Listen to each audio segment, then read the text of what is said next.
Banyak orang baca Alkitab tapi bukan untuk terima Yesus. Baca Alkitab untuk serang kembali Kristen. Baca Alkitab rubah itu ayat, serang kembali Kristen. Tapi Bapak Ibu jangan takut, Allah tidak akan kekurangan stok. Allah akan bangkitkan orang-orang yang dapat menangani itu. Makanya berdoa buat hamba-hamba Tuhan yang melayani seperti itu. Ingat, kita membantah ajaran sesat, bukan pamer ilmu, bukan mau kasih tunjuk siapa lebih pintar, siapa lebih mampu. Itu motivasi salah, itu motivasi untuk cari nama, berdosa. Kita melakukannya demi kepentingan jemaat.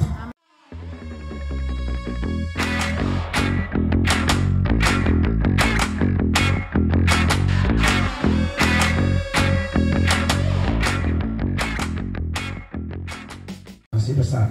Ya, oke. Baik, puji Tuhan. Saudara diberkati oleh Tuhan Yesus. Pembacaan firman Tuhan malam ini terpilih dari Wahyu pasal 22 ayat 12 dan ayat 13. Wahyu pasal 22 ayat 12 dan ayat 13. Perhatikan firman Tuhan, saya baca buat kita.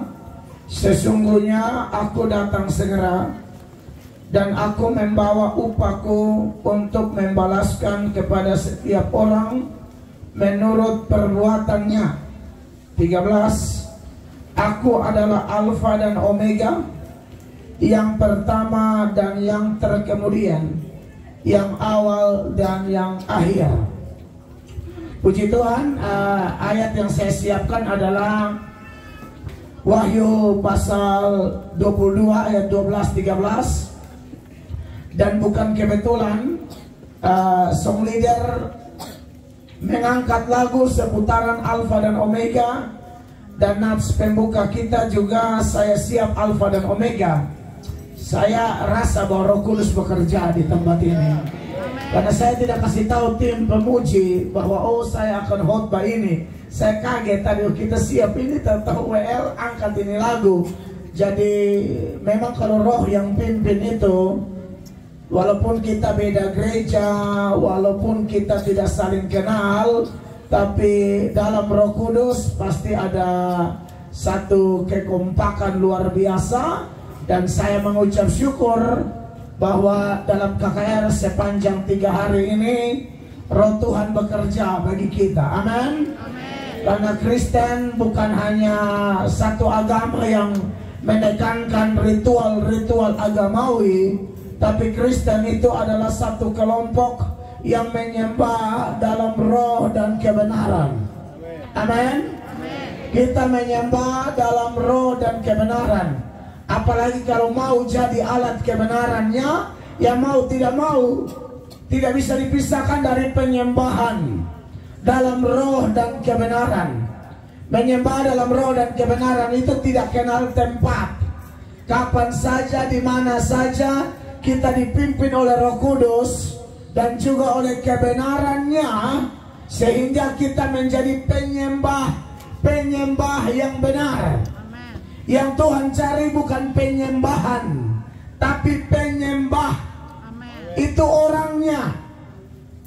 Makanya ketika perempuan Samaria di parigi Yakub itu, dia mengatakan, bangsa kami menyembah di gunung ini, tapi kalian menyembah di Sion. Ada satu gunung di Samaria namanya Gerizim. Disitulah orang-orang Samaria menyembah.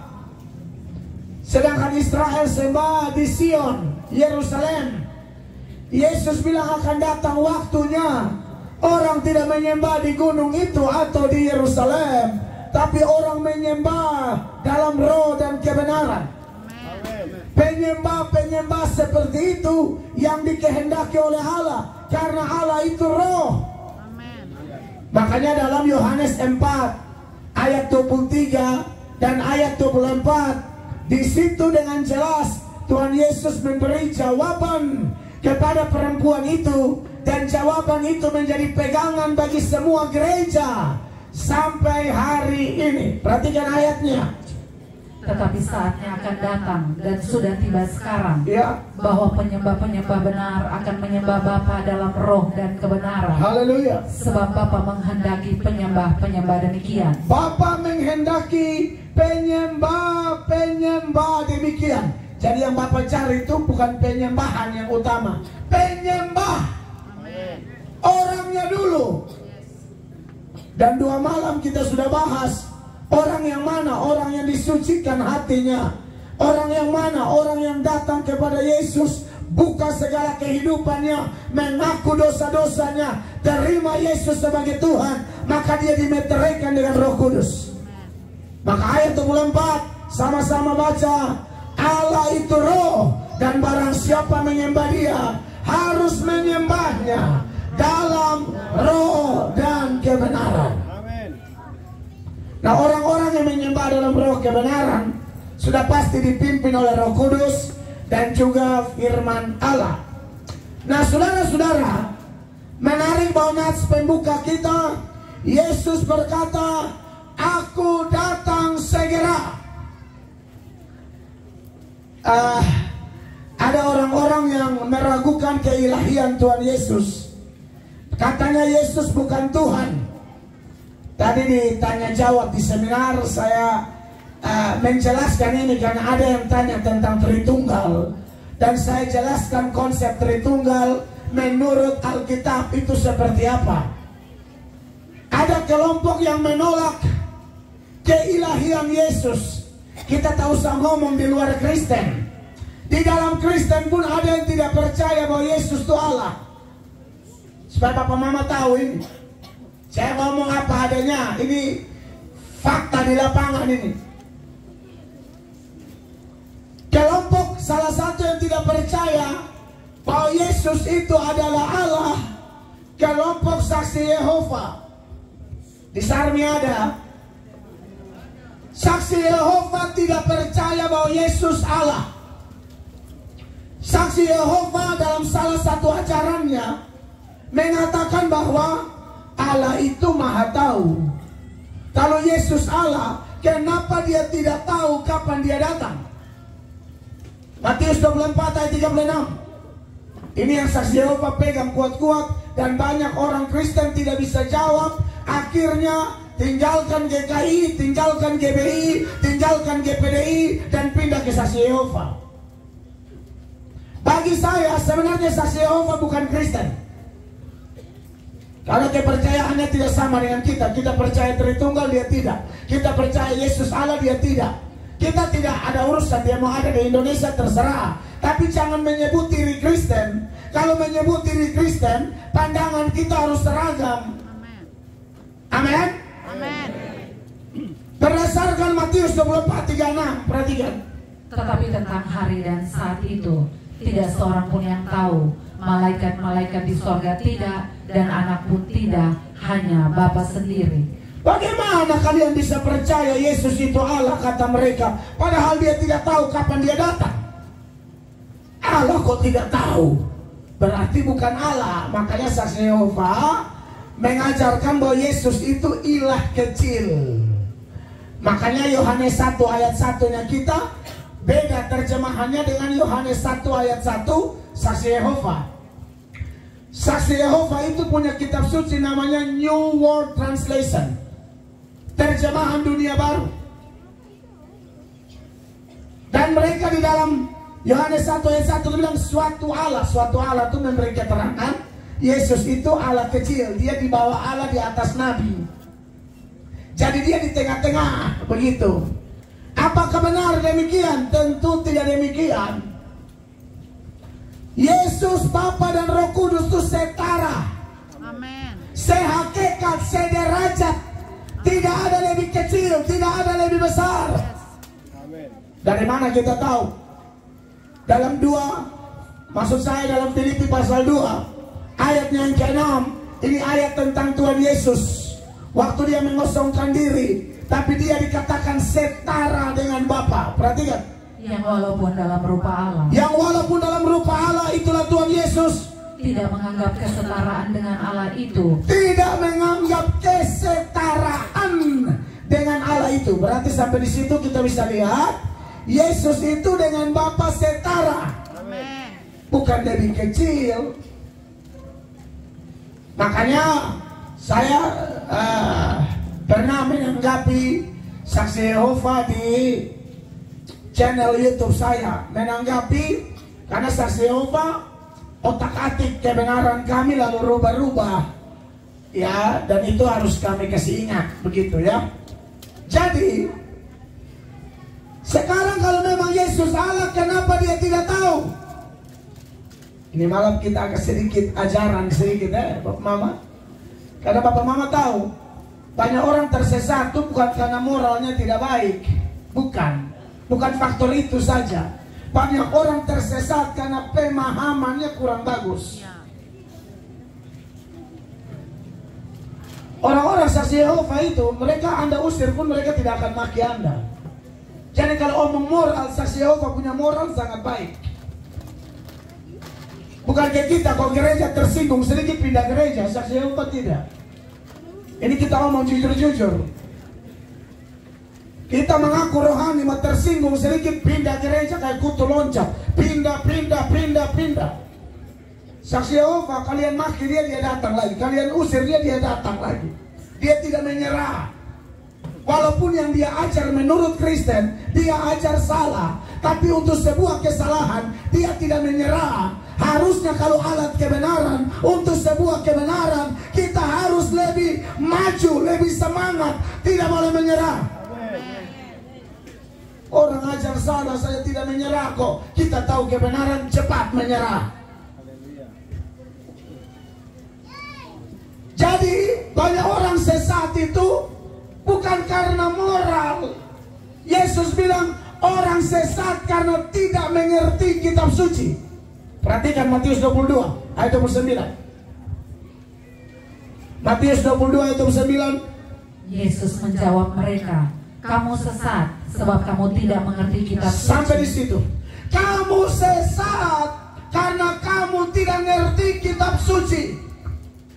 Jadi kesesatan pertama itu karena tidak paham kitab suci. Makanya Petrus bilang, tambahkan pada imanmu kebajikan, tambahkan kepada kebajikan pengetahuan. 2 Petrus 1 ayat 5. Tambahkan pada imanmu kebajikan, tapi tambahkan pengetahuan. Jangan hanya bilang aku percaya tapi tidak belajar, tidak bisa. Perhatikan. Justru karena itu kamu harus dengan sungguh-sungguh berusaha, amin, untuk menambahkan kepada imanmu kebajikan, ya, dan kepada kebajikan pengetahuan. Kita rajin pelayanan, tapi kalau pengetahuan kurang juga tidak baik. Amsal 19 ayat 2. Perhatikan Bapak Ibu. Amsal 19 ayat 2 bilang tanpa pengetahuan kerajinan pun tidak baik. Silakan. Tanpa pengetahuan kerajinan pun tidak baik. Iya. Rajin pelayanan dan pengetahuan tidak lengkap, ini bahaya. Makanya banyak orang rajin-rajin. Saya buka persekutuan doa, lalu saya pergi sekolah teologi di Jakarta.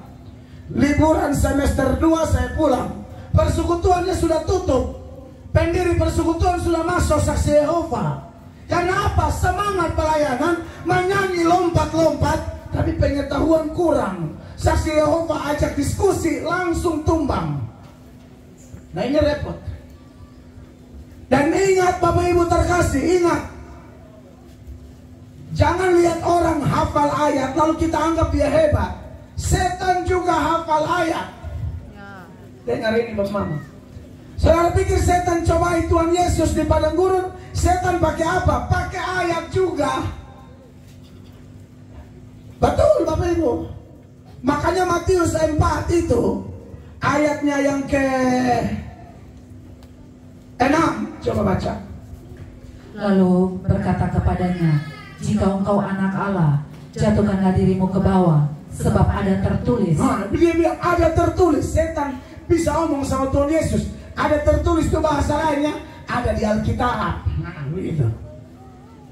Perhatikan. Mengenai engkau, ia akan memerintahkan malaikat-malaikatnya, dan mereka akan menatang engkau di atas tangannya, supaya kakimu jangan terantuk kepada batu. Itu dia kutip ayat di mana? Dia kutip Mazmur 91 ayat 11-12. Setan juga kutip ayat. Itu ayat dikutip dari situ. Mazmur 91 ayat 11 dan 12. Coba baca.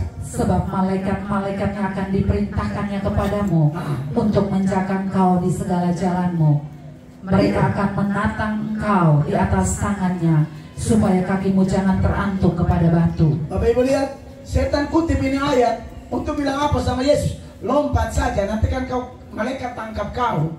Ayat itu adalah ayat menjamin perlindungan Tuhan, betul. Tapi bukan berarti karena Tuhan melindungi kita jadi kita mencobai Tuhan. Lihat mobil truk lari kencang, kita bilang Tuhan jaga saya, jadi saya coba pasang badan di tengah jalan. Itu mencobai Tuhan. Bukan begitu, makanya Tuhan Yesus bilang di ayat selanjutnya, Tuhan Yesus bilang juga ada tertulis, jangan mencobai Tuhan Allahmu. Yesus kutip ayat yang benar untuk membantah tafsiran yang salah.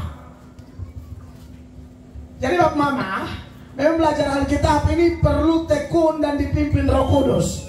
Karena setan juga tekun, copot-copot ayat untuk bikin bingung orang percaya.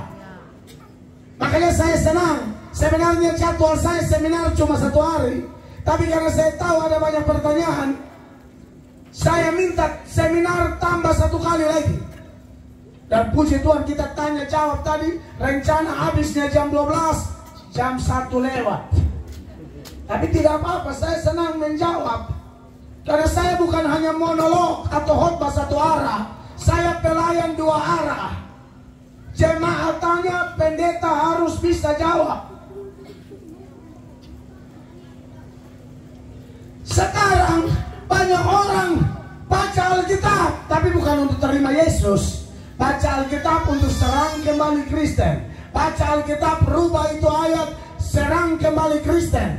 Tapi Bapak Ibu jangan takut, Allah tidak akan kekurangan stok. Allah akan bangkitkan orang-orang yang dapat menangani itu. Makanya berdoa buat hamba-hamba Tuhan yang melayani seperti itu. Ingat, kita membantah ajaran sesat, bukan pamer ilmu, bukan mau kasih tunjuk siapa lebih pintar, siapa lebih mampu. Itu motivasi salah, itu motivasi untuk cari nama, berdosa. Kita melakukannya demi kepentingan jemaat. Amin. Bapak Ibu tahu kenapa Apolos menjadi berguna bagi gereja? Selain dia khotbah 1 arah, dia juga debat atau dia bantah ajaran-ajaran yang salah. Dan itu dia melayani karena kasih karunia. Mana buktinya? Perhatikan Kisah Para Rasul pasal 18 mulai ayat 27. Kisah 18 ayat 27, perhatikan. Karena Apolos ingin menyeberang ke Akhaya, Ya. saudara-saudara di Efesus mengirim surat kepada murid-murid di situ supaya mereka menyambut dia. Terus Setibanya di Akhaya, maka ia oleh kasih karunia Allah Allah 28. menjadi seorang yang sangat berguna bagi orang-orang percaya. Iya. Sebab apa? Sebab dengan tak jemu-jemunya ia membantah orang-orang Yahudi di muka umum Haleluya. dan membuktikan dari kitab suci bahwa Yesus adalah Mesias. Dia bantah orang di depan umum seperti begini. Dan dia bilang, yang kalian punya ajaran salah. Ini kitab suci ngomong lain. Malam ini saya khotbah, saya mau bantah ajaran-ajaran yang coba-coba menyerang Kristen. Saya bantah dan saya buktikan. Amin. Amin. Amin. Itu Alkitabiah. Melakukan demi kepentingan siapa? Kembali ke ayat 27 tadi dulu, bagian akhir. Perhatikan ayat bagian akhir. Dikatakan oleh kasih karunia Allah menjadi seorang yang sangat berguna bagi orang-orang percaya. Sangat berguna bagi orang-orang percaya. Dia berguna dalam hal apa? Membantah ajaran-ajaran sesat. Amin. Makanya jangan muncul yang aneh-aneh di YouTube. Mau Kristen progresif, mau apa, kita sapu semua. Sepanjang kau kutip kitab suci kami benar, kami minta terima kasih. Tidak ada larangan baca Alkitab kami, tidak ada. Silakan baca. Tapi jangan tafsir semaumu. Jangan. Karena Petrus bilang tidak sembarang orang tafsir Alkitab.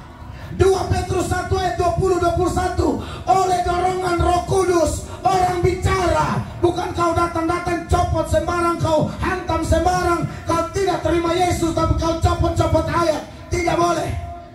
Perhatikan ini ayat. Yang terutama harus kamu ketahui Ya, ialah bahwa nubuat-nubuat dalam kitab suci Ya. tidak boleh ditafsirkan menurut kehendak sendiri. tidak bisa kau suka-suka seperti kebanyakan orang minum mabuk baru dia kutip ayat. Kan Tuhan bilang tambahkan anggur sedikit. Iya, itu sedikit. Karena pencernaan, betul. Anggur atau alkohol itu bisa jadi obat. Betul, ada. Makanya Paulus karena lihat Timotius pencernaannya bermasalah, lalu Paulus bilang tambahkan sedikit anggur karena pencernaanmu bermasalah. Sudah tahu dia punya ayat kan? 1 Timotius 5 ayat 23. Terus tunjuk dulu supaya saya kalau ngomong apa mesti ayat. Khotbah itu beritakan firman, bukan cerita saya punya nenek moyang dari NTT. Perhatikan. Janganlah lagi minum air saja, melainkan tambahkanlah anggur sedikit, berhubung pencernaanmu terganggu dan tubuhmu sering lemah. Nah, ini banyak pemabok suka ini ayat. Lalu dia ambil ini ayat, dia tafsir sembarang. Dia bilang kok Tuhan bilang minum sedikit. Iya, beda minum sedikit-sedikit dengan sedikit-sedikit minum. Itu beda. Minum sedikit, kayak anggur perjamuan juga ada alkohol sebenarnya. Tapi itu kadarnya tertentu. Dan itu jadi obat. Yang terjadi terlalu banyak minum, pencernaan yang harusnya baik-baik saja jadi rusak gara-gara minuman terbalik. Terbalik ini, kacau. Nah, makanya saya bilang kembali ke 1 Petrus 2 Petrus 1 ayat 20 tadi, jangan tafsir Alkitab sesuka hati kau. Tidak bertobat tapi copot-copot ayat saja. Tidak sembarang. Sekali lagi baca dulu ayat 20. Yang terutama harus kamu ketahui Ya. bahwa nubuat dalam kitab suci tidak boleh ditafsirkan menurut kehendak sendiri. Tidak boleh. Kenapa? Lanjut. Sebab tidak pernah nubuat dihasilkan oleh kehendak manusia, Amin. tetapi oleh dorongan Roh Kudus orang-orang berbicara atas nama Allah. Iya, tidak bisa. Ya, tolong ya. Ada lagi yang copot ayat. Ada. Copot ayat untuk selingkuh. Ada. Omong betul ini. Dia ganggu orang laki tapi dia kirim ayat. Roma 8 ayat 28, Tuhan turut bekerja. Maksudnya kita selingkuh nih, Tuhan turut bekerja. Kau ada gila setengah. Serius ini saya ini omong berdasarkan pengalaman. Saya tahu ketika ada 2 orang selingkuh. Lalu saya tidak tahu datang ke gereja saya pikir pasangan sah. Tahu-tahu pasangan selingkuh, saya hantam dari mimbar. Nah, saya kan khotbah model begitu. Saya tidak bisa khotbah tidak begitu. Khotbah itu harus menyatakan kesalahan.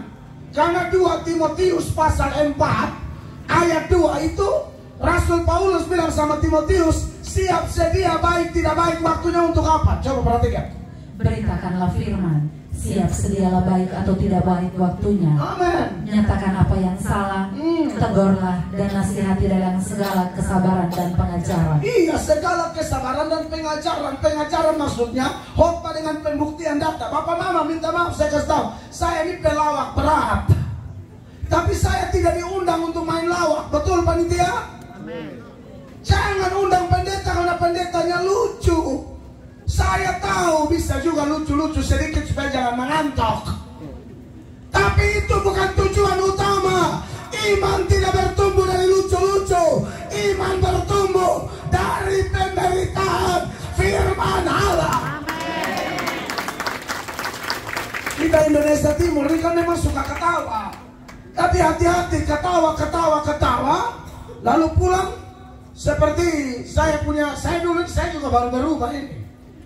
Dulu khotbah lucu terus, pendeta-pendeta senior di NTT tegur saya. Adik Mel, adik sudah semangat, tapi adik khotbah terlalu lucu.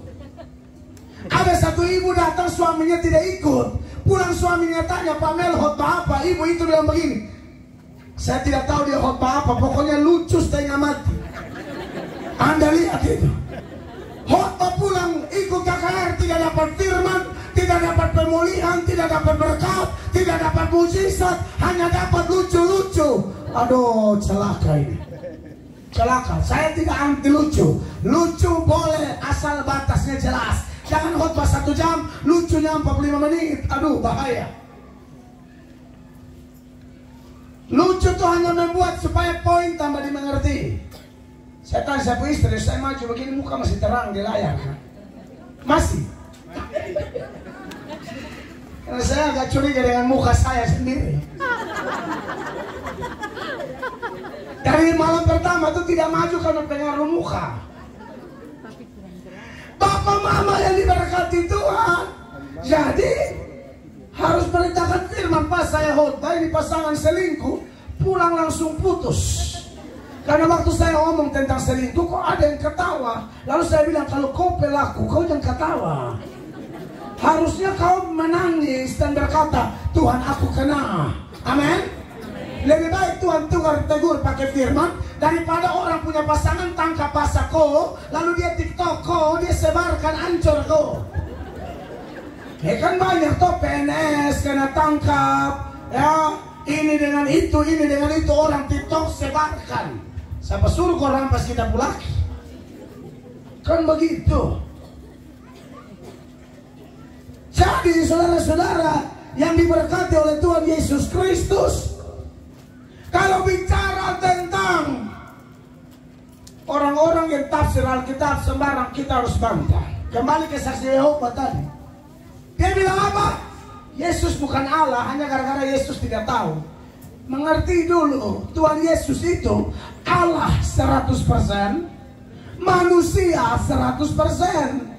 Ada bagian kitab suci yang menyoroti kealahannya. Contoh, ketika dia mengampuni orang, anakku dosamu sudah diampuni. Yang bisa mengampuni orang seperti itu hanya Allah. Waktu Yesus ampuni orang, padahal orang itu tidak pernah melukai Yesus. Kalau saya ampuni istri saya karena dia melukai saya atau sebaliknya, itu pengampunan secara horizontal. Itu beda. Orang ini tidak pernah bikin apa-apa kepada Yesus, tidak kenal Yesus. Yesus datang bilang apa? Dosamu diampuni. Itu dia lakukan karena dia Allah. Amin. Dia Allah. Tapi ada saat dimana dia seperti manusia, dia menonjolkan sisi kemanusiaannya. Dia berkata apa? Bapa lebih besar dari aku. Tentang hari dan saat itu aku tidak tahu. Dia sedang bicara sisi kemanusiaannya. Tetapi ketika kita baca tadi Wahyu 22 ayatnya yang ke-12, dia berkata, aku datang segera. Itu dia bukan bicara sebagai manusia lagi. Hanya tetap masih dirahasiakan, tapi dia tetap tahu. Ingat, Yesus datang segera. Bapak Mama, amen. Sedikit lagi sudah datang. Makanya ini khotbah KKR 3 malam sebenarnya ini persiapan buat kita semua. Siap-siap dia mau kembali. Ibrani pasal 10 ayat 37. Yesus bilang sedikit. Dalam firman itu, bahkan sangat sedikit lagi dia sudah datang. Perhatikan. Sebab sedikit, bahkan sangat sedikit waktu lagi. Amin. Dan Ia yang akan datang sudah akan ada tanpa menangguhkan kedatangannya. Dan kalau saudara baca di Wahyu itu dia bilang aku datang segera itu 3 kali. Orang Yahudi apalagi Rabi membicarakan sesuatu di double 3 kali. Entah itu pertanyaan, entah itu pernyataan, entah itu informasi apa, dia ulang 3 kali. Itu serius. Makanya dia tanya Petrus, apakah engkau mengasihi aku? 3 kali. Itu serius. Jadi pelayan Kristus harus mengasihi Yesus. Tidak bisa pelayanan karena hobi saja, ikut rame. Tidak bisa. Gak ada lagi yang dulu-dulu tuh pas mau caleg baru keliling gereja, itu lebih kacau. Cari suara itu dia tidak cinta Yesus. Makanya saudara kalau mau caleg 5 tahun ke depan, buktikan dari sekarang. Dan 2 bulan terakhir baru kau kumat.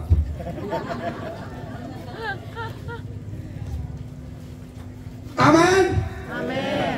Jadi kekasih-kekasih Tuhan, 3 kali Yesus bilang aku datang segera. Wahyu 22 ayat 7 Yesus ngomong itu. Wahyu 22 ayat 7, sesungguhnya aku datang segera. Lompat ke ayat 12, Sesungguhnya aku datang segera. Lompat ke ayat 20. Ia yang memberi kesaksian tentang semuanya ini berfirman, ya, aku datang segera. Amin. Datanglah Tuhan Yesus. Saudaraku, Tuhan Yesus pasti kembali. Amin. Dia bilang, aku pergi menyediakan tempat-tempat, sudah jadi saya kembali. Nah, Yesus ini mau datang. Kapan? Terserah dia. Yes. Terserah dia, pokoknya dia datang. Surat ini Yohanes ditulis kurang lebih tahun 90-an Masehi. Sekarang 2024 Masehi. 90-an Masehi saja dia bilang segera. Apalagi 2024 pasti lebih dekat. Ya. 90 Masehi Tuhan bilang aku datang segera. Maka kalau dihitung pukul sampai sekarang 2024 pasti lebih dekat pesan ini. Maka siap-siap. Nah, berkaitan dengan kedatangannya ini, sekitar kedatangannya ada beberapa hal yang akan terjadi. Yang pertama akan terjadi penganiayaan gereja. Itu sudah terjadi di mana-mana. Dari zaman Nero saja diperkirakan ada 1.500 orang Kristen dibakar hidup-hidup. Itu belum lagi yang diadu dengan binatang buas. Itu belum lagi yang disiksa dengan cara-cara yang mengerikan. Zaman Kaisar Domitian juga begitu. Di Uganda, zaman Idi Amin. Idi Amin anti Yesus. Semua pengikut Yesus ditangkap, lalu dianiaya, dibawa ke jurang yang dalam, dibawa batu cadas. Kalau dorong orang jatuh sampai kena itu batu, tubuhnya cemere. Sebelum didorong, eksekutor itu tanya sama orang Kristen, Yesus atau Idi Amin? Yesus atau Idi Amin? Idi Amin lolos, Yesus dorong. Tapi beberapa waktu kemudian, menurut sejarah gereja di sana, yang dorong-dorong itu bertobat. Kenapa? Waktu mereka dorong itu orang Kristen, sementara jatuh mereka sementara menyembah Tuhan. Itu namanya Kristen sejati. Mau menuju kematian, masih tetap penyembahan. Karena hampir semua memilih Yesus. Mau mati-mati, Yesus seperti Sadrak, Mesak, Abednego memutuskan tidak menyembah patung Nebukadnezar. Mau dibuang dalam api pun tidak ada masalah. Sekali Allah tetap Allah, sekali Yesus tetap Yesus.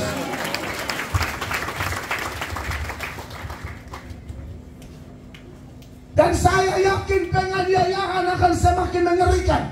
Apalagi kalau antikris datang.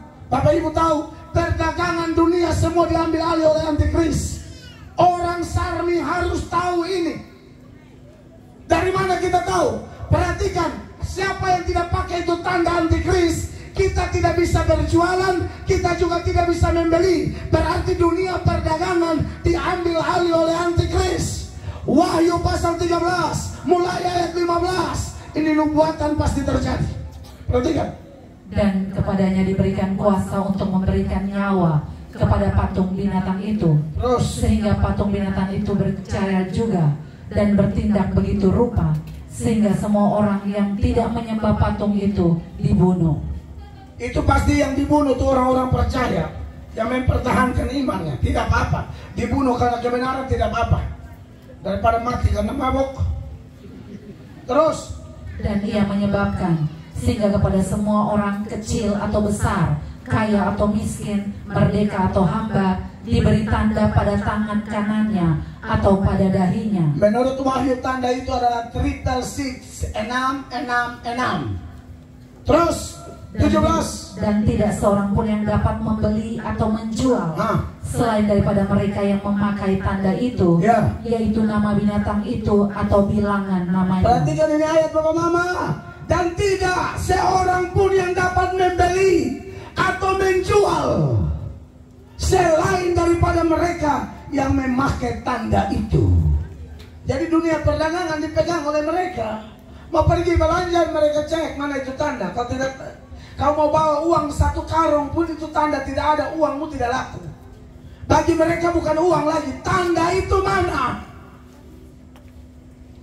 Yang mau buka tokonya ruko-ruko siapa punya? Pemerintah punya kan? Semua nanti ini harus ada cap itu. Sekarang belum, akan terjadi ini ayat. Dengar saya khotbah. Saya buktikan ini malam terakhir nih harus hancur-hancuran. Saya tahu saya tidak akan diundang lagi, ya saya bongkar-bongkar betul.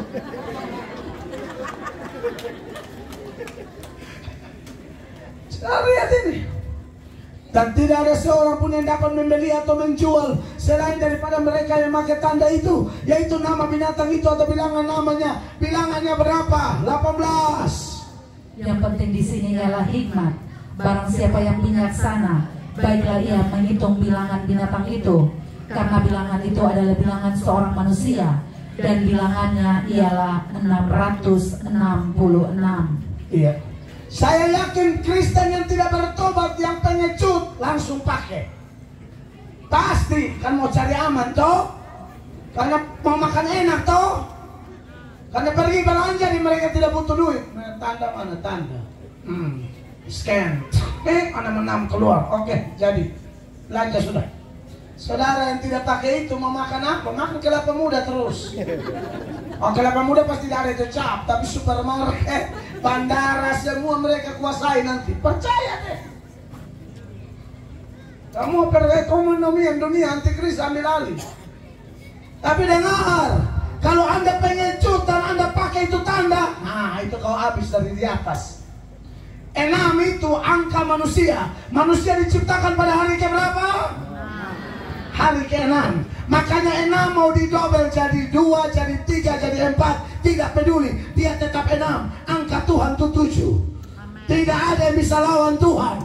Makanya kita tidak perlu takut sekalipun ada ayat ini. Kita perlu takut Tuhan lebih daripada takut manusia. Baca Matius 10 ayat 28. Tuhan Yesus bilang apa? Betul ada penganiayaan, betul banyak orang benci Kristen, tapi kita jangan takut mereka. Baca ini ayat 1, 2, 3. Dan janganlah kamu takut kepada mereka yang dapat membunuh tubuh, tetapi yang tidak berkuasa membunuh jiwa. Takutlah terutama kepada Dia yang berkuasa membinasakan baik jiwa maupun tubuh di dalam neraka. Saudara mau lebih takut siapa? Manusia. Dia hanya bisa sentuh tubuh. Tuhan dia kasih masuk kau lengkap. Makanya kalau orang pakai itu tanda, pasti disiksa di neraka. Baca itu Wahyu 14 mulai ayat 9. Itu orang-orang yang ketakutan dan pakai tanda antikris, karena tidak pernah pikir Allah, hanya pikir perut. Perhatikan ini ayat. Dan seorang malaikat lain, malaikat ketiga, menyusul mereka dan berkata dengan suara nyaring, jikalau seorang menyembah binatang dan patungnya itu dan menerima tanda pada dahinya atau pada tangannya, kalau kau terima, kau lihat ayat 10, maka ia akan minum dari anggur murka Allah yang disediakan tanpa campuran bawang dalam cawan murkanya, dan ia akan disiksa dengan api dan belerang di depan mata malaikat-malaikat kudus dan di depan mata anak domba. Iya, jadi saudara-saudara lihat ini. Kalau pakai kau habis.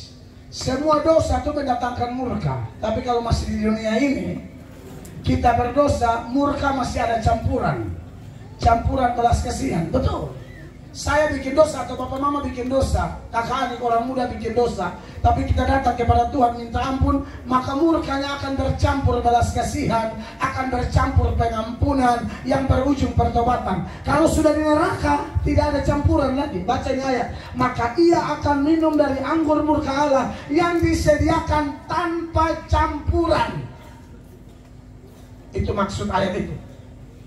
Di sini masih ada campuran. Jadi kalau tadi malam pertama, malam kedua tuh keren. Disuruh bertobat, datang.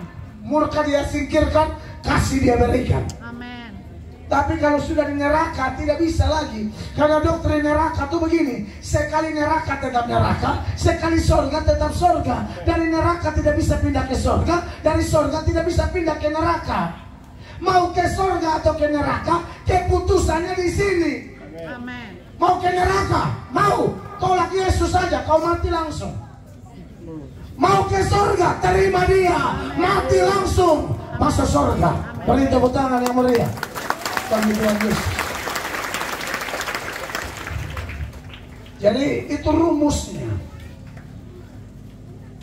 11. Penyiksaan dilanjutkan. Maka asap api yang menyiksa mereka itu naik ke atas sampai selama-lamanya. Iya. Dan siang malam mereka tidak henti-hentinya disiksa. Siang malam mereka tidak henti-hentinya disiksa. Bapak Ibu, kalau orang meninggal, orang Kristen biasa tulis RIP. Tahu RIP ya? Rest in peace. Atau rest in heaven.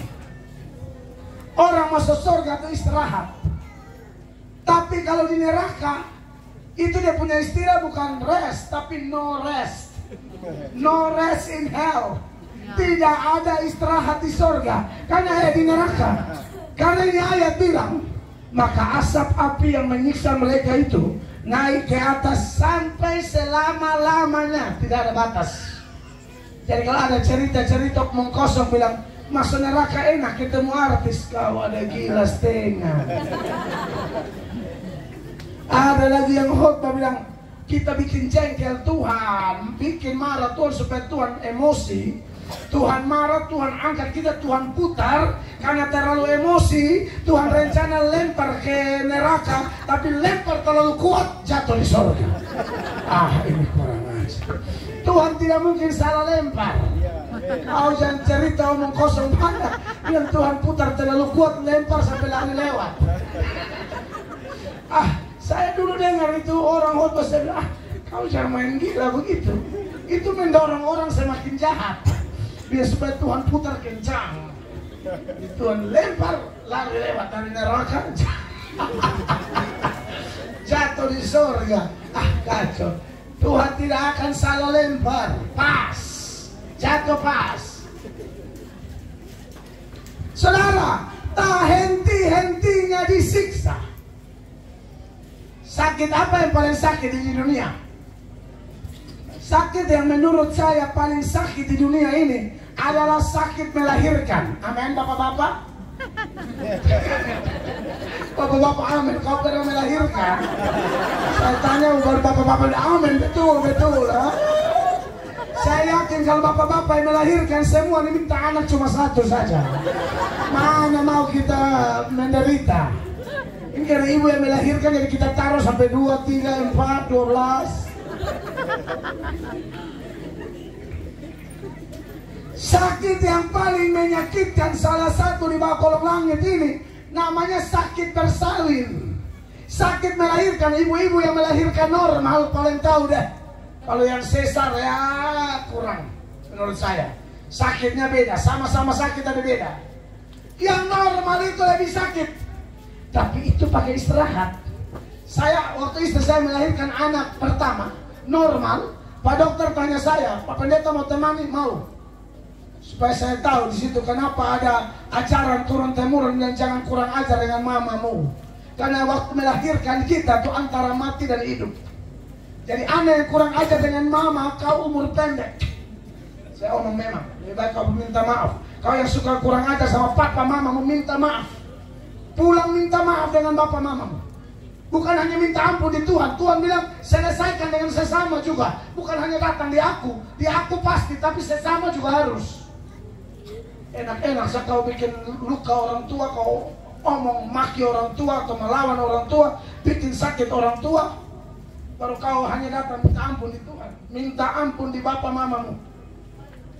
Aduh sakit sekali, saya lihat istri saya menderita sekali melahirkan anak kami.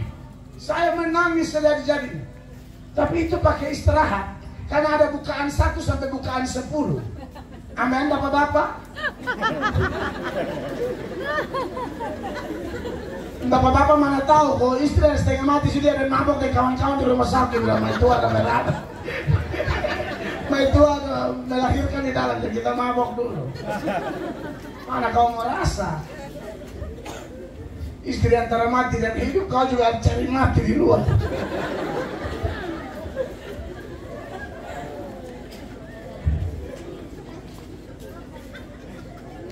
Bukaan 1 sampai bukaan 10. Dari bukaan 1 ke bukaan 2 tuh dia sakit, tapi nanti dia berhenti. Bukaan berikut lagi baru dia sakit. Saya lihat ibu-ibu pas alami Istri saya berteriak, aduh, Bapak. Saya bilang, Mama tenang.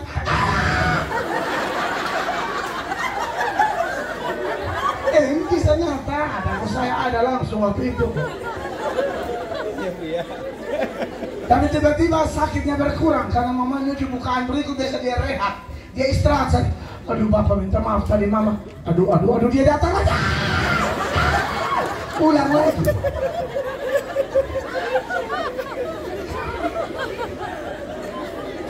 Serius ini. Memang di bukaan terakhir itu lebih sakit. Dia berteriak, aduh Mama, aduh. Saya bilang, Mama tetap kuat. Papa yang melahirkan saja.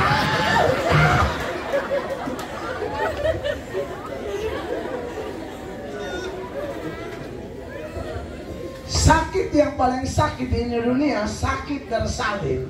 Tapi itu pun pakai berhenti. Yang ini mengatakan mereka tidak henti-hentinya disiksa.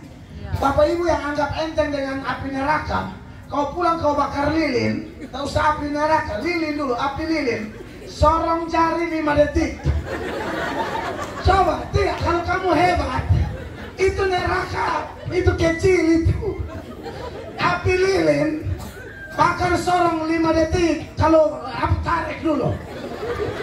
Tes 10 detik, tarik dulu.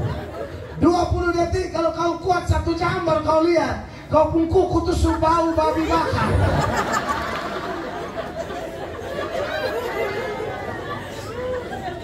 Pikir neraka main gila kah? Saudara kalau hitung, saya pernah dengar hamba Tuhan pernah menghitung pembahasan Yesus seputaran neraka dan sorga mana lebih banyak di Alkitab. Yesus lebih banyak bahas neraka daripada bahas sorga. Supaya saudara tahu, sorga itu benar-benar ada, neraka itu benar-benar ada. Jangan main gila. Saya pulang mau badan sakit, mau pegal-pegal tidak apa-apa, yang penting saya beritakan dulu. Karena besok jam 5 pagi saya sudah minta panitia antar saya ada kegiatan di Jayapura. Mau pegal-pegal, ya penting saya teriak dulu. Amin. Teguran nyata-nyata lebih baik dari kabar kasih yang tersembunyi. Amen.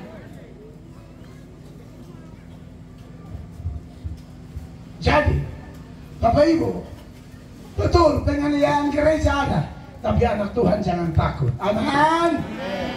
Jangan takut. Sebab kalau kita takut, kita bahaya. Ya. Yang berikut, fenomena lain yang menjelang kedatangan Tuhan akan terjadi dan akan semakin menggila. Akan ada banyak kebejatan moral. Apa arti kebejatan moral? Ya, moral semakin rusak. Itu yang Paulus catat di 2 Timotius pasal 3 mulai ayat 1. 2 Timotius 3 ayat 1, perhatikan Bapak Mama, moral semakin bejat. Jadi kalau saudara lihat ya model begini sudah terjadi, itu tanda-tanda Yesus sudah mau kembali. Tanda zaman itu. Perhatikan ini ayat 2 Timotius 3 ayat 1. Ketahuilah bahwa pada hari-hari terakhir akan datang masa yang sukar. Garis bawah ini ayat, ketahuilah bahwa pada hari-hari terakhir menuju akhir zaman akan datang masa yang sukar. Sukar di sini sukar apa? Kejahatan semakin menjadi-jadi, kenakalan semakin menjadi-jadi, hal-hal moral yang bejat itu semakin menjadi-jadi, kriminal semakin menjadi-jadi. Ayatnya yang kedua, perhatikan. Manusia akan mencintai dirinya sendiri dan menjadi hamba uang. Ini akan terjadi. Orang akan cinta diri sendiri dan hamba uang. Mereka akan halalkan segala cara demi uang. Mau jual diri, mau jual orang, pokoknya demi uang. Mereka bukan hanya prinsip makan apa, makan di mana. Kalau bisa makan siapa. Mereka bisa makan orang juga, dalam artian mereka bisa sabotase demi uang. Makanya saya kasihan kadang-kadang lihat pejabat-pejabat di kantong-kantong Kristen masuk penjara gara-gara korupsi. Aduh, kasihan sekali Beda pejabat zaman Firaun dan zaman sekarang. Zaman Firaun tuh masuk penjara dulu, keluar baru jadi pejabat. Contoh Yusuf. Betul? Ya. Masuk penjara, keluar jadi pejabat. Sekarang terbalik. menjabat dulu, baru masuk penjara. Kenapa tidak hargai itu jabatan ya? Itu jabatan itu dari Allah. Pakai baik-baik, jangan gara-gara cinta uang, cinta diri sendiri, akhirnya sayang. Kakak, duduk, saya ada. Ayo duduk. Nanti baru kau ikut choir ya. Manusia akan mencintai dirinya sendiri dan menjadi hamba uang. Mereka akan membual dan menyombongkan diri. Apalagi mereka akan menjadi pemfitnah. Mereka akan berontak terhadap orang tua, anak-anak yang saya sudah ngomong tadi itu. Dan tidak tahu berterima kasih, tidak tahu mempedulikan agama. Terima kasih buat saudara yang hadir di KKR. Ini bukti bahwa Anda peduli agama. Banyak orang tidak peduli agama. Tapi saya yakin kok yang hadir ini bukan semua orang Sarmi, betul? Banyak yang tidak hadir karena banyak yang tidak peduli. Tuhan bilang jalan itu ada dua, lebar dan sempit. Yang sempit itu hanya sedikit orang, yang lebar itu yang paling banyak. Tapi tidak mengapa, itu memang nubuatan. Nubuatan pasti terjadi. Jadi kalau Bapak Ibu lihat ini hal-hal sudah mulai terjadi di sekitar Sarmi, ingat khotbah saya, itu tanda-tanda Tuhan semua kembali. Amin. 3. Tidak tahu mengasihi, tidak mau berdamai, suka menjelekan orang, tidak dapat mengekang diri, garang, tidak suka yang baik. Tidak tahu mengasihi, tidak suka berdamai. Kita suruh berdamai di tunggu Natal saja. Kalau kau mati Agustus, tunggu Natal lagi. Orang suruh damai di nanti Desember sekalian, 25 Desember baru kita minta maaf. Lepas bendera merah putih naik 17 Agustus, Tuhan juga naik kau napas. Bagaimana? Minta maaf, jangan tunggu Desember. Aman? Amin. Ada WA, tuh WA sudah. Minta maaf, ketemu langsung jauh lebih baik. Ya. 4. Suka mengkhianat, tidak berpikir panjang, berlaga tahu, lebih menuruti hawa nafsu daripada menuruti Allah. Iya. Bagaimana di Sarmi? Orang-orang di Sarmi lebih menuruti Allah atau hawa nafsu? Kalau sudah ada tanda ini, itu tanda-tanda sudah siap-siap. Sebentar lagi Tuhan datang. Nah pada waktu Tuhan datang itu mendapati memang banyak orang hidup acuh tak acuh. Sama seperti air bah hantam orang-orang di zaman Nuh. Semua tidak siap. Yang siap cuma 8 orang. Dan Tuhan tidak peduli. Tuhan tidak kenal demokrasi. Oh ini karena banyak berdosa, jadi Tuhan pikir-pikir menghukum. Oh tidak. Tuhan sapu kasih rata semua di zaman Nuh. Dia kasih tinggal 8 orang saja. Dia tidak peduli. Jadi saudara yang sudah bertobat, pertahankan pertobatanmu. Amin. Yang lain tidak mau bertobat, nanti baru kau lihat, nanti Tuhan datang kau lari salah. Amin. 5. Secara lahiriah mereka menjalankan ibadah mereka, Nah, tetapi pada hakikatnya mereka memungkiri kekuatannya. ini lagi. Jauhilah mereka itu. Ibadah tapi tidak rasa apa-apa, bahaya ini. Kita tidak boleh melakukan ibadah hanya rutinitas mingguan. Kita tidak boleh melakukan ibadah hanya memenuhi aturan liturgi. Kita harus menikmati kuasa Allah. Amin. Karena orang-orang ini secara lahiriah ibadah, tapi mereka tidak mengalami apa-apa. Datang dosa, pulang dosa. Datang kurang ajar, pulang kurang ajar. Datang gelap, pulang tetap gelap. Datang kotor, pulang tambah kotor. Anak Tuhan yang benar, datang dosa, pulang pemulihan. Amin. Datang gelap, pulang terang. Amin. Datang kotor, pulang bersih. Amin.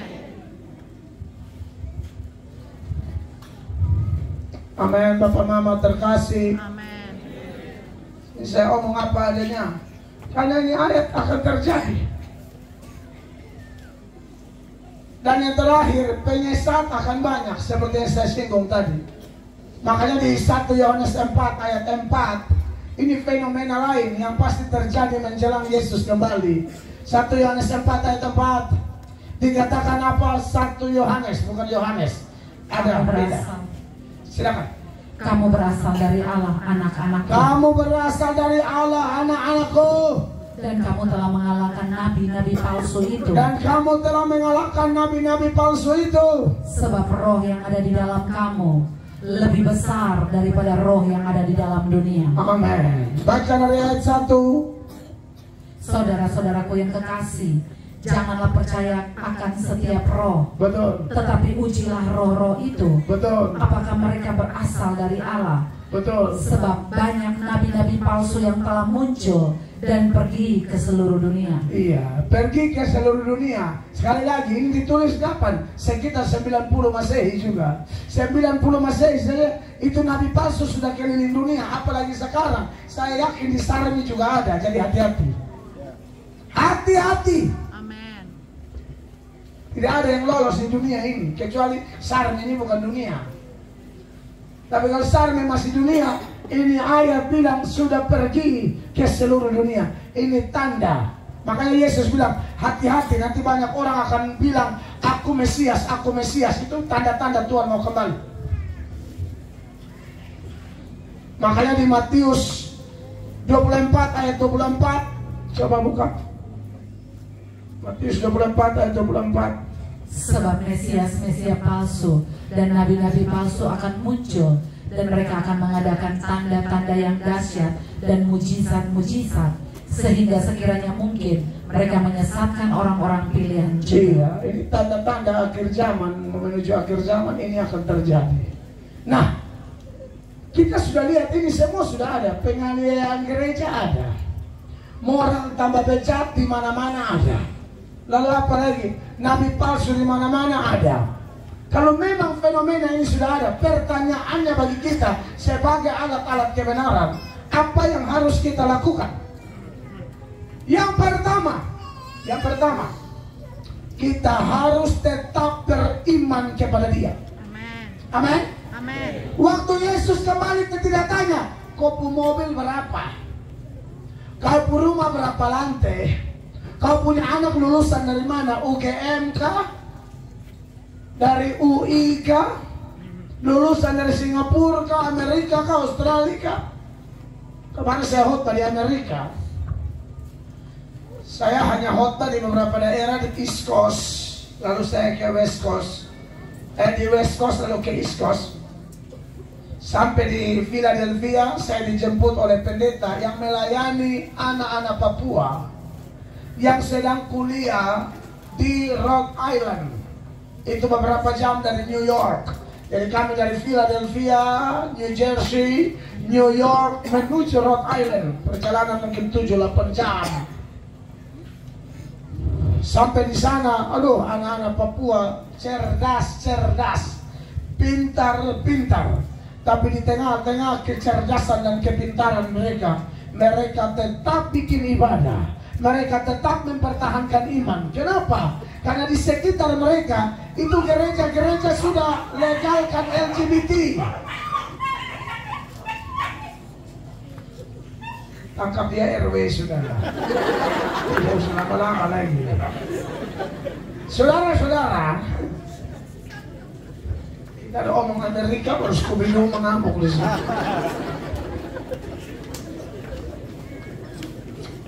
Anak-anak Papua, mungkin ada 1000-an anak Papua kuliah di sana. Waduh, keren. Itu ngomong sudah tidak ngomong kode yang salah. Ya, nah, kebetulan saya ini kan bahasa Inggrisnya berat. Saya ini punya bahasa Inggris, I can spot. You know I can spot. Aku bisa sepotong. Sedangkan kita anak Papua di sana, lancar. Hanya karena mereka orang Papua jadi saya khotbah bahasa Indonesia. Mereka itu haus akan ibadah. Karena mereka lihat di gereja sudah pakai bendera LGBT, ada di channel saya. Dalam ruangan saja namanya mereka sewa ruangan orang, itu bendera LGBT di situ. Ya. LGBT itu yang laki-laki kawin dengan laki-laki. Jeruk makan lemon nipis. Itu dia.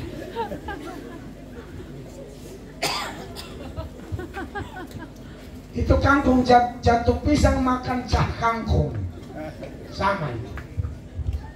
Ya, itu Alkitab bilang jelas, seorang laki-laki akan tinggalkan ayah dan ibunya dan bersatu dengan istrinya. Nah kalau laki-laki nikah dengan laki-laki, itu ayat bunyi bagaimana? Johnny nikah dengan Budi. Itu ayat kira-kira. Karena di sana, di Amerika, di Australia, di Eropa, pendeta tidak melakukan pemberkatan sejenis, pendetanya melanggar HAM dan pendetanya ditangkap. Ini celaka kita. Wah, kalau saya sampai di Indonesia, di NTT sudah ada begitu, saya pusing juga. Tapi nanti mereka lihat kalau saya kasih nikah, mereka pun dua kepala saya kasih pica dengan hamar. Itu ayat bila seorang laki-laki tinggalkan ayah dan ibu dan bersatu dengan istrinya. Kok lagi Johnny dan Budi berdatang, saya cinta Budi. Budi juga bagus. Iya, jangan cinta Johnny.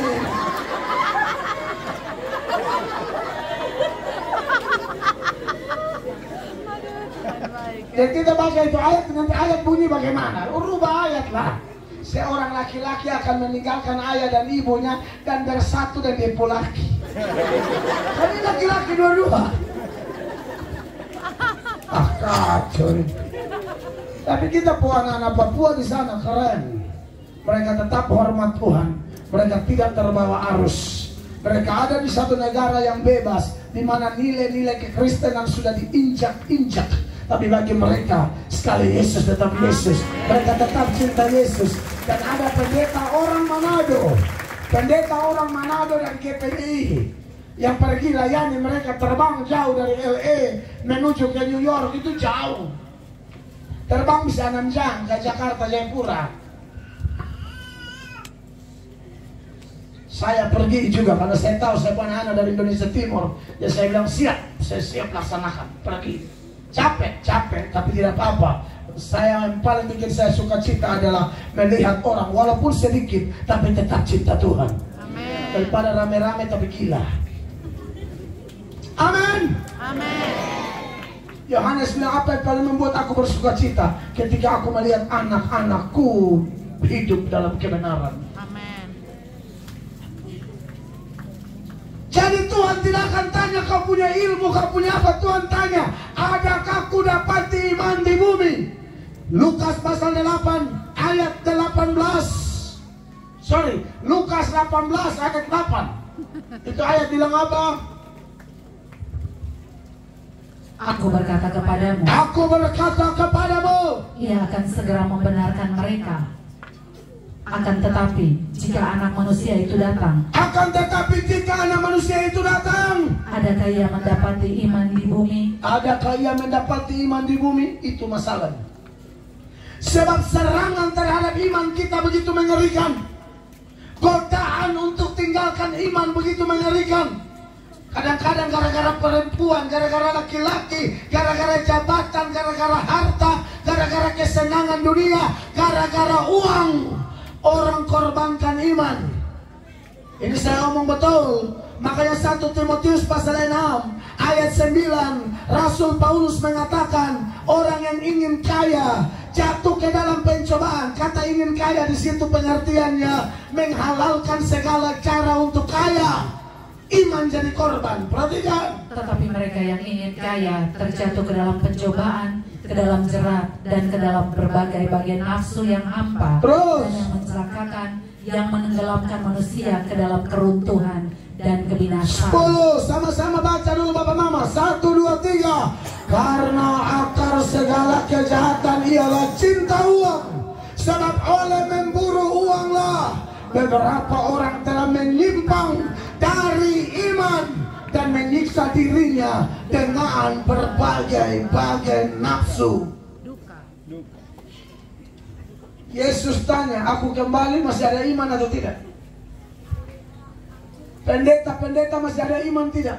Majelis-majelis masih ada iman tidak? Anggota-anggota persekutuan doa masih ada iman tidak? Anggota paduan suara masih ada iman tidak? Pejabat-pejabat masih ada iman tidak? Masyarakat, jemaat, umat masih ada iman atau tidak? Makanya jaga imanmu baik-baik. Amin. Iman bertumbuh dari apa? Dengar firman Allah, baca Alkitab, rajin berdoa. rajin melayani, rajin bersaksi. Karena nanti saya akan bukakan lagi poin-poin itu.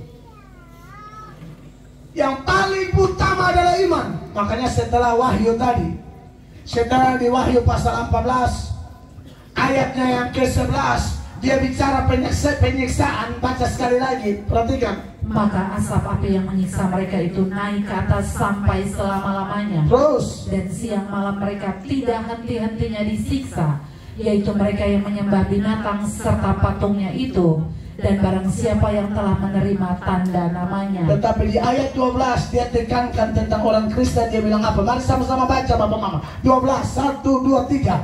Yang penting di sini ialah apa? Ketekunan orang-orang kudus yang menuruti perintah Allah dan iman kepada Yesus. Yang penting itu. Silakan antikris datang dengan segala macam cara, tapi yang penting kalau tetap beriman, kita berdiri di atas batu karang yang teguh. Amen. Sebab orang beriman percaya Allah di pihakku. Amen. Jika Allah di pihakku, siapakah yang menjadi lawanku? Tidak ada. Silakan baca di Roma pasal 8 itu ayat 31. Firman Allah menjamin kita, bilang apa? Perhatikan. Sebab itu apakah yang akan kita katakan tentang semuanya itu? Jika Allah di pihak kita, siapakah yang akan melawan kita? 32. Ia yang tidak menyayangkan anaknya sendiri, tetapi yang menyerahkannya bagi kita semua. Amin. Bagaimanakah mungkin ia tidak mengaruniakan segala sesuatu kepada kita bersama-sama dengan dia? Iya, Yesus saja dia berikan bagi kita, apalagi yang lain. Jangan takut, kerja jujur, kerja lurus saja, Allah pasti berkati kita. Amin. Jangan takut, jangan takut. Percaya promosi dari Allah, jangan promosi dari manusia. Yes. Banyak orang minta maaf jadi penjilat, kau hanya bertahan mungkin 4 atau 5 tahun. Sisa apa yang mereka kau tumbang. Tapi kalau kau melekat kepada Allah, sumber segala berkat, Allah kita tuh tidak ada matinya. Amen. Pejabat masih bisa naik, bisa turun. Tuhan Allah tidak bisa turun lagi. Amen. Terus, naik terus. Amen. Amin. Amen. Makanya kekasih-kekasih Tuhan, Tuhan pasti bela kita. Ya. Ada yang mau hukum kita? Coba baca 33. Ada yang mau gugat kita? Siapakah yang akan menggugat orang-orang pilihan Allah? Pasti ada, tapi tidak akan berhasil. Allah yang membenarkan mereka. Amin. Siapakah yang menghukum mereka? Iya. Orang beriman tetap yakin pembelaku bukan manusia, pembelaku Tuhan Yesus. Baca ayat 34 sama-sama. 1, 2, 3. Kristus Yesus yang telah mati, bahkan lebih lagi yang telah bangkit, yang juga duduk di sebelah kanan Allah, yang malah menjadi pembela bagi kita. Amin. Dan kalau Bapak Mama baca terus, Yesus bilang siapa yang akan memisahkan kita dari kasih Kristus? Tidak ada. Mau kelaparan, ketelanjangan, tidak ada. 35. Siapakah yang akan memisahkan kita dari kasih Kristus? Penindasan atau kesesakan atau penganiayaan? Sampai di situ, penindasan, kesesakan dan penganiayaan itu tantangan dari luar. Terus Atau kelaparan, atau ketelanjangan, atau bahaya, atau pedang. iya, maksud saya penindasan dan penganiayaan. Tapi kalau kesesakan itu dari dalam, mau masalah dari luar dari dalam, tidak akan mengganggu asal kita tetap beriman kepada Yesus. Ini yang paling utama. Tidak ada Tuhan tanya yang lain. Tuhan tanya, adakah aku dapati iman di bumi? Yang kedua, kalau Tuhan datang kembali, sekalipun dunia tambah jahat, penganiayaan di mana-mana, moral semakin bejat, tapi yang Tuhan tuntut dari kita apa? Kita tetap tampil beda. Amen. Amin. Amen. Kita tidak boleh sama dengan dunia. Seminar di GPDI kemarin, ada anak muda yang tanya, lalu saya bilang, pokoknya yang Tuhan mau itu, kita itu seperti Sadrak, Mesak, Abednego, ada di negeri orang kafir tapi tidak menjadi kafir.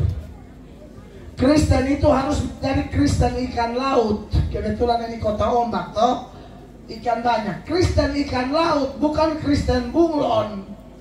Tahu bunglon? dia tempel di hijau warna hijau, dia tempel di kuning-kuning, tempel di merah-merah, tempel di biru-biru, tempel di ungu-ungu.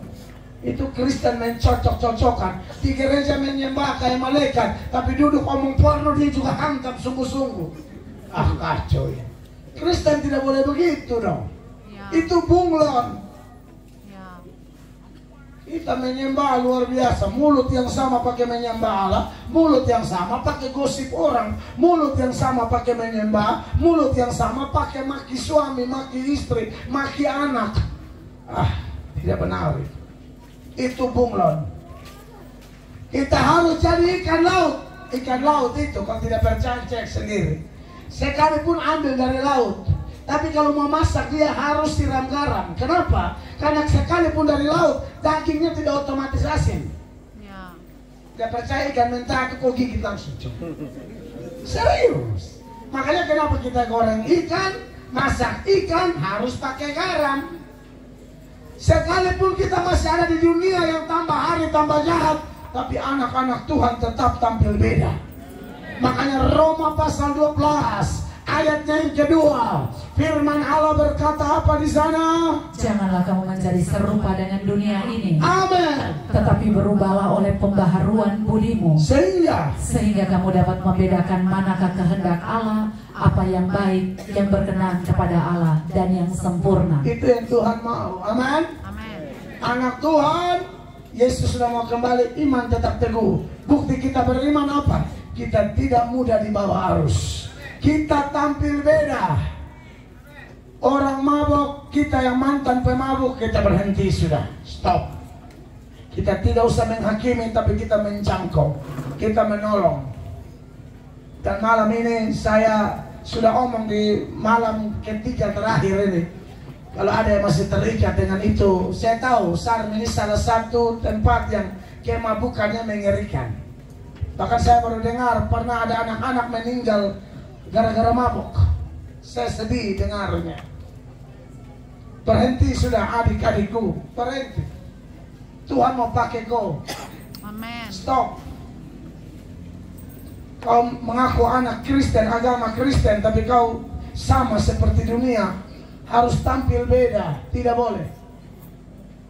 Bahkan kita yang siap hidup tampil beda, justru kita mempercepat kedatangan Tuhan yang kedua kali. Makanya dalam 2 Petrus 3 ayat 10 Petrus bilang begini, perhatikan.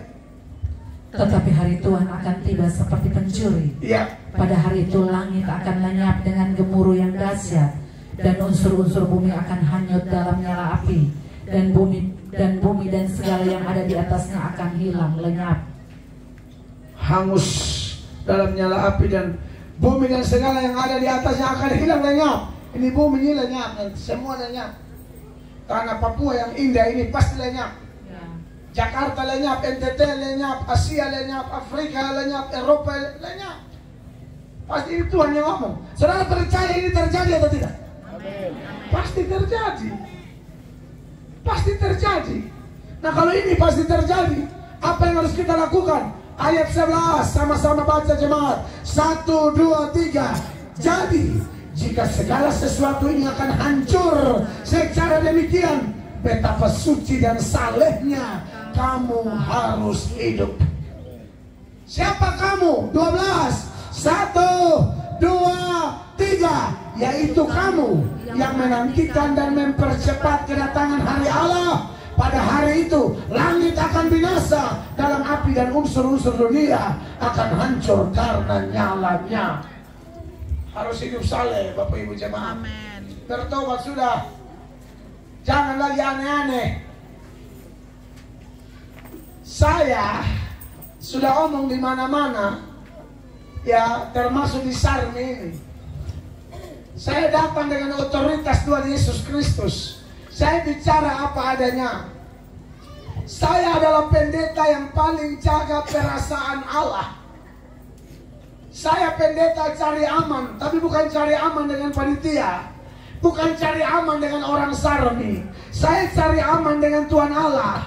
Tuhan Allah bilang begini kepada Yehezkiel dalam Yehezkiel 33 ayat 8. Kalau ada orang berdosa, orang bersalah, kita tahu firman, lalu kita tidak tegur, dia meninggal, Tuhan tuntut dia punya nyawa dari kita. Coba baca ayat 8. Kalau aku berfirman kepada orang jahat, hai orang jahat, engkau pasti mati. Dan engkau tidak berkata apa-apa untuk memperingatkan orang jahat itu supaya bertobat dari hidupnya. Orang jahat itu akan mati dalam kesalahannya, tetapi aku akan menuntut pertanggungan jawab atas nyawanya daripadamu. Itu kenapa pendeta tidak bisa tutup-tutup. Pendeta yang tukang tutup-tutup, kau habis, kau meninggal, Tuhan tagih kau. Pelayanan ini kau omong apa saya selama ini? Ya, kau hanya urus gaji saja kah? Hanya urus amplop saja, kau tidak omong terang benderang. Kau takut siapa? Dia tidak mau bertobat, itu dia punya urusan, tapi kau lolos. Tapi kalau tahu kebenaran tidak omong, Tuhan tuntut nyawanya dari kita. Tuhan pasti tanya saya, ya waktu saya utus kau ke Sarmi itu melatot, ya kau jalan hampir 7 jam itu dengan Innova. Kau omong apa selama 3 malam itu kau kasih ingat tidak itu saya pun anak-anak di Sarmi supaya yang mabok berhenti mabok, yang selingkuh berhenti selingkuh, yang suanggi berhenti suanggi, yang korupsi berhenti korupsi, yang bersina berhenti bersina, yang pemalas gereja harus rajin gereja, yang pemalas pelayanan harus pelayanan. Kau omong atau tidak melato? Saya tidak omong, jangan sampai saya masuk neraka. Kau diundang khotbah tuh untuk nyatakan kebenaran. Yang kau tadi kayak tadi saya main lawak, Tuhan tempelin saya undang kau ke sana bukan kau main lawak. Kalau mau nonton lawak, nonton Sule, lapor Pak, atau mau Papua. Kau pikir orang Papua tidak ada yang lucu kan? Lawak Papua hebat-hebat semua, kau datang main lawak di Papua lagi. Beritakan kebenaran. Tapi kalau kau sudah beritakan, dia tidak mau bertobat, ya urusan dia, kau lolos 9. Tetapi jika engkau memperingatkan orang jahat itu supaya ia bertobat dari hidupnya, tetapi ia tidak mau bertobat, ia akan mati dalam kesalahannya, tetapi engkau telah menyelamatkan nyawamu. Saya lolos. Jadi saya hanya bicara apa adanya, karena sekali lagi hamba Tuhan Yesus yang mengaku hamba Yesus tapi jaga perasaan manusia, Galatia 1 ayat 10, orang itu sesungguhnya bukan hamba Tuhan. Baca Galatia 1 ayat 10, perhatikan. Jadi bagaimana sekarang? Adakah ku cari kesukaan manusia atau kesukaan Allah? Adakah ku coba berkenan kepada manusia? Betul. Sekiranya aku masih mau mencoba berkenan kepada manusia, maka aku bukanlah hamba Kristus. Saya khotbah di Manokwari, saya khotbah keras, tapi teman-teman dari pendeta-pendeta GBI juga PGPI lah, GBI, GPDI semua, GPI macam-macam, gereja Pantekosta Karismatik Gabung.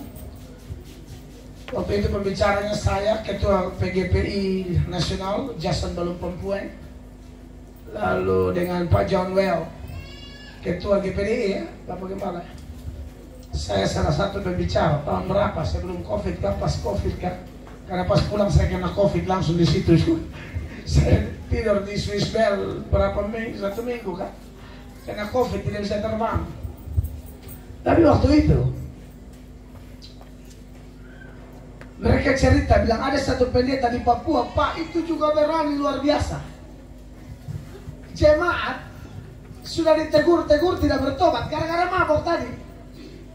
Tiba-tiba mati gara-gara mabok. Itu pendeta khotbah bilang apa waktu mau kasih masuk peti di lubang kubur. Itu pendeta bilang begini, pendeta orang Papua asli. Itu pendeta bilang apa? Bapak Ibu, tubuh almarhum sudah di dalam tanah, tapi jiwanya sudah di neraka. Itu semua bingung, tegang. Ini iya, karena kita bilang pemabok tidak masuk surga. Bagaimana saya bisa bilang dia ke surga? Saudara, saya anggap saya juga berani, tapi yang itu terlalu berani. Memang Papua ini berat. Ada yang bilang begini, Papua dengan NTT itu begitu. Kalau bertobat betul. Kalau jahat betul. Makanya kalau anak Papua bertobat, aduh Tuhan pakai luar biasa. Anak Kupang bertobat, Tuhan pakai luar biasa. Anak Manado bertobat, Tuhan pakai luar biasa. Anak Toraja bertobat, Tuhan pakai luar biasa. Anak Batak bertobat, Tuhan pakai luar biasa. Suku apapun kau. Karena kalau setan pakai jahat luar biasa, tapi Tuhan pakai dahsyat luar biasa. Amin. Amin, Bapak Ibu terkasih. Amin. Beliau bisa ngomong begitu. Baik tubuhnya dikubur tapi jiwanya neraka. Aduh, semua keluarga lihat satu. Dia bilang apa? Oh, suruh saya ngomong firman, saya kasih tahu baru kok kaget di sini. Ini dia kan? Kenapa masuk neraka kok?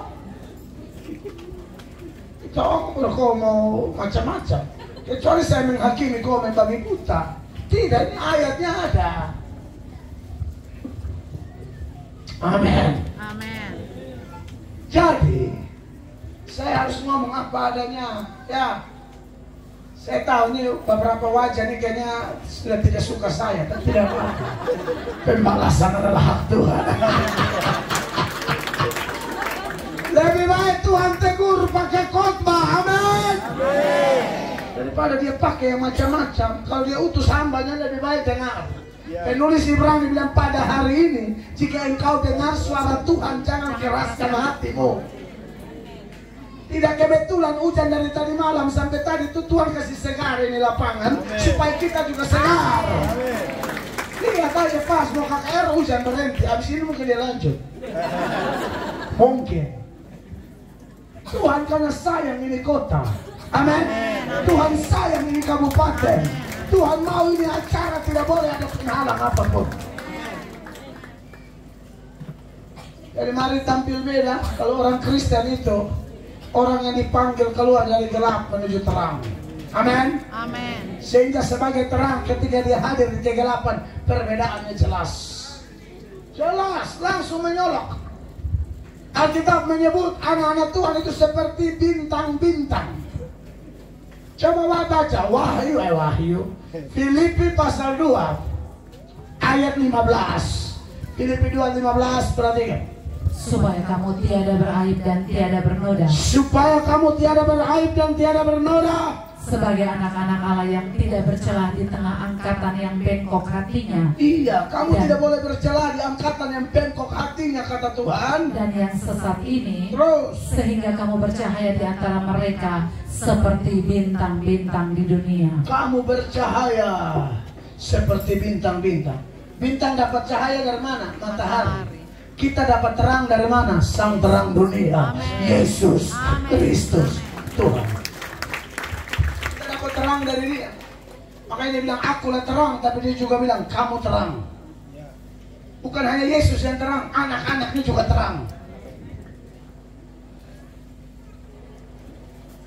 Saya rindu Sarmi dipulihkan Tuhan. Amin. Saya rindu Sarmi. Gampang kalau saudara, kadang-kadang orang KKR minta mujizat. Mujizat itu kecil. Tapi buat apa buta melihat tapi kembali nonton film porno? Buat apa lumpuh bisa berjalan tapi jalan ke tempat yang salah? Yang paling pertama adalah pertobatan.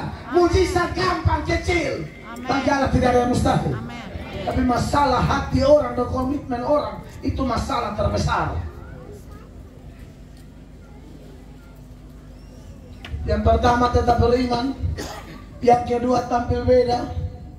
Yang ketiga jangan jauhkan diri dari pertemuan ibadah.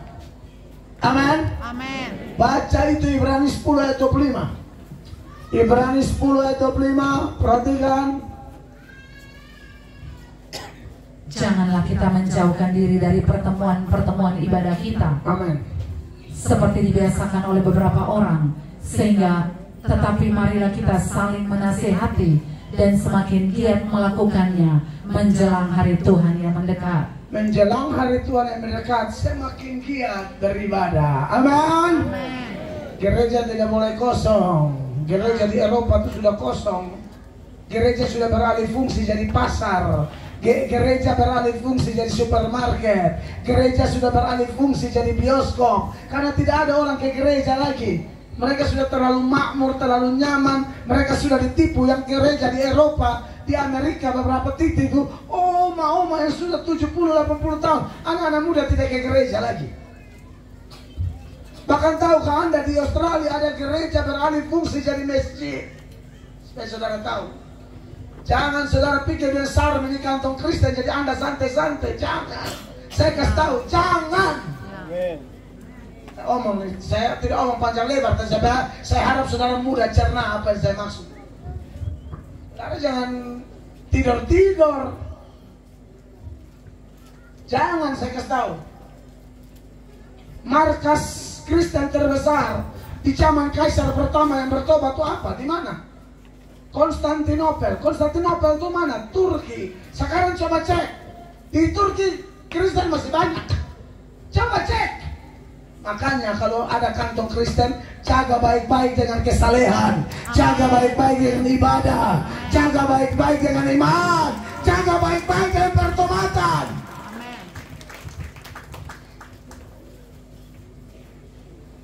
Ini juga saya suka omong di NTT, di mana-mana.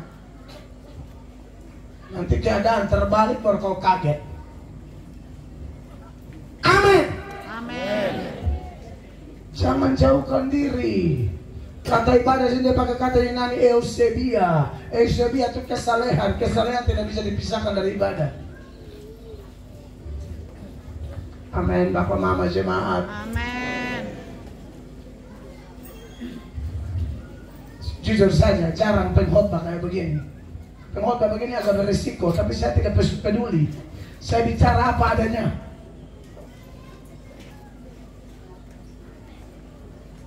Banyak Kristen tidur saja. Yesus suruh bangkit. Efesus 5 ayat 14. Jangan tidur terus, bangkit. Perhatikan. Efesus 5:14. Itulah sebabnya dikatakan, bangunlah. Bangun. Hai kamu yang tidur, dan bangkitlah dari antara orang mati, dan Kristus akan bercahaya atas kamu. Iya, harus bangkit. Amin. Periksa hidupmu baik-baik. 15. Karena itu perhatikan dengan seksama bagaimana kamu hidup. Amin. Janganlah seperti orang bebal, tetapi seperti orang arif. Tahu orang bebal, kita omong tidak mengerti, seperti buah mutiara di babi. Ya, itu bebal.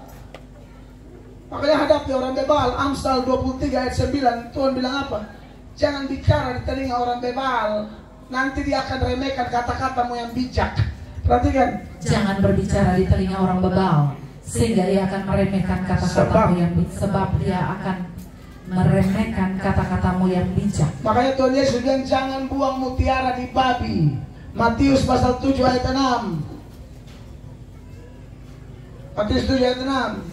Janganlah kamu memberikan barang yang kudus kepada anjing, dan jangan kamu melemparkan mutiaramu kepada babi, supaya jangan diinjak-injaknya dengan kakinya, lalu ia berbalik mengoyak kamu. Barang kudus dan mutiara sini bicara menggambarkan Injil Kristus yang kudus itu. Amin.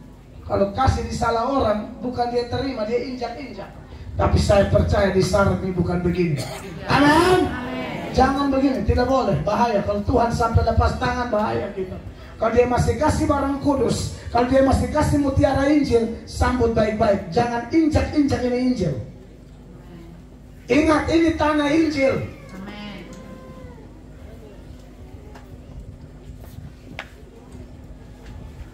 Jadi, Bapak Ibu jemaat, kakak adik saudaraku yang diberkati oleh Tuhan Yesus, jangan jauhkan diri dari pertemuan ibadah. Sudah pasti dalam ibadah itu ada firman Allah juga. Amin. Karena bagaimana orang bisa beribadah tanpa firman? Bagaimana orang bisa eusebia atau saleh tanpa firman? Ya, Mazmur 119 ayat 9 bilang apa orang muda? Dengan apakah seorang muda mempertahankan kelakuannya bersih? Dengan menjaganya sesuai dengan firman-Mu. Amin. Makanya jemaat, tolong tiap hari baca Alkitab. Anak saya yang umur 10 tahun sudah mau baca 3 kali Kejadian sampai Wahyu, selesai. Dia ada ulang lagi. Saya pendeta apalagi harus. Tahun lalu 3 kali selesai. Ini tahun harus 3 kali lagi. Tidak bisa kami tidak baca firman. Firman yang membersihkan hati kita, membersihkan hal-hal yang kotor. Makanya khotbah saya dipenuhi dengan firman. Dan kalau tidak ada halangan, saya tayangkan ini di YouTube, nonton ulang. Supaya kalau ada ayat yang terlewatkan, catat kembali. Bisa lihat bapak-bapak di sini catat semua. Begitu, dengar firman harus fokus betul-betul karena firman merubah kita. Amin. Dan yang terakhir, ini sudah terakhir betul-betul, bahwa kita harus kuat di dalam doa. Amin. Dalam Lukas 21 ayat 34, Tuhan menggambarkan tentang kedatangannya dan Tuhan bilang kita harus kuat berdoa. Perhatikan. Jagalah dirimu supaya hatimu jangan syarat oleh pesta pora dan kemabukan, Ya. serta kepentingan-kepentingan duniawi, dan supaya hari Tuhan jangan dengan tiba-tiba jatuh ke atas dirimu seperti suatu jerat. Terus, Sebab ia akan menimpa semua penduduk bumi ini. jadi apa yang harus kita lakukan sebelum dia datang? Dan kalau dia datang tiba-tiba mendapati kita sedang apa? 3623. Berjaga-jagalah senantiasa sambil berdoa, supaya kamu beroleh kekuatan untuk luput dari semua yang akan terjadi itu, dan supaya kamu tahan berdiri di hadapan Anak Manusia. Saudara percaya khotbah ini dipenuhi Roh Kudus? Amin. Saya tidak siap materi apa-apa. Pokoknya istri saya kasih tugas baca apa baca. Kalau memang Tuhan mau bicara bagi Anda semua. Amin. Amin. Dan saya diingatkan hal terakhir yang tidak kalah penting. Panitia KKR, Om Boy, Bapak Gembala semua, dan semua yang sudah melakukan di KKR, Om Ferry, kawan-kawan semua, teman-teman yang bantu kerja tenda, kerja panggung, terima kasih banyak. Terima kasih banyak. Karena yang kerja ini tenda, saya tahu tidak semua orang rohani, tapi saya harus minta terima kasih. Tuhan telah pakai juga kawan-kawan, kakak-kakak saya, adik-adik saya, yang walaupun mungkin mereka belum bertobat seperti orang lain, tapi mereka mau bantu, itu luar biasa. Jangan orang mengaku bertobat tapi ada kerjaan dia tidak bantu. Saya salut dengan teman-teman saya dengar informasi. Yang saya tidak dukung kalian minum mabok terus. Saya dukung kerja kalian. Dan saya mungkin salah mengerti. Oh, Bapak Tua bilang mabok kan tidak apa-apa asal bantu. Bukan. Maboknya bertobat, bantunya keren. Harus kerja untuk Tuhan. Manusia tidak lihat, Tuhan Allah lihat. Tidak ada yang suruh puji saudara, saya inisiatif sendiri. Tapi panitia harus tetap lebih menyala. Entah mau undang pendeta siapa lagi terserah, asal pendeta yang datang beritakan Injil. Jadi yang datang cerita di Pusat patah di sini. Harus beritakan Injil sungguh-sungguh. Amin. Dan jemaat pulang tuh puas dengan firman. Amin. Karena salah satu yang Tuhan minta menjelang Yesus mau kembali, penginjilan tetap lancar. Kenapa? Karena banyak orang tidak mau dengar Injil lagi. Mereka mau dengar dongeng. 2 Timotius 4 mulai ayat 1. Perhatikan. 2 Timotius 4 ayat 1. Di hadapan Allah. Itu 2 Samuel Pak salah. 2 Timotius 4 ayat 1. Di hadapan Allah dan Kristus Yesus. Amen. Yang akan menghakimi orang yang hidup dan yang mati. Yes. Aku berpesan dengan sungguh-sungguh kepadamu. Amin. Demi penyataannya dan demi kerajaannya. Ya. Beritakanlah firman. Siap sedialah baik atau tidak baik waktunya. Nyatakan apa yang salah, tegurlah dan nasihatilah dengan segala kesabaran dan pengajaran. Mengapa harus mengatakan itu? Karena akan banyak orang tidak suka dengar firman lagi. Terima kasih buat Anda yang masih mau dengar firman. Banyak orang tidak suka. Kita baru khotbah firman disuruh geser sana, geser sini. Saya sejauh mata saya itu belum ada yang mau geser-geser. Terima kasih. 3. Karena akan datang waktunya orang tidak dapat lagi menerima ajaran sehat, Ya. tetapi mereka akan mengumpulkan guru-guru menurut kehendaknya untuk memuaskan keinginan telinganya. 4. Mereka akan memalingkan telinganya dari kebenaran dan membukanya bagi dongeng. Ini kondisi terjadi di mana-mana. Tapi saya bersyukur di Sarmi memilih dengar khotbah. Makanya kalau kondisi sudah seperti ini, Paulus bilang begini di ayat 5. Sama-sama baca. 1, 2, 3. Tetapi kuasailah dirimu dalam segala hal. Sabarlah menderita. Lakukanlah pekerjaan pemberita Injil. Dan tunaikanlah tugas pelayananmu. Yesus pasti mau kembali. Kita harus tetap pelayanan.